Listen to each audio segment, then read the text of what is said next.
Je m'appelle Capucine, je suis responsable de la finance durable chez Greenly et avec mon équipe, on accompagne les fonds d'investissement dans le calcul de leur bilan carbone et la mise en place d'une stratégie net zéro. La première raison, c'est que la démarche peut être volontaire. Ils peuvent être signataires par exemple de la charte des prix ou engagés dans la commission ICIT France Invest pour le climat. Et donc dans ce cadre-là, ils ont en général mis en place une stratégie ESG.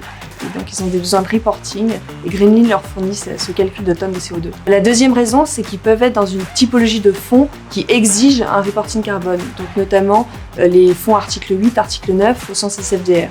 La troisième raison, c'est que la taxonomie verte européenne arrive en place cette année et cherche à définir les investissements verts. Dans le cadre de ces critères, il y en a un qui va être un seuil carbone à ne pas dépasser pour un certain type d'activité. Greenly, encore une fois, va calculer et voir si une entreprise est au-delà ou respecte ce seuil.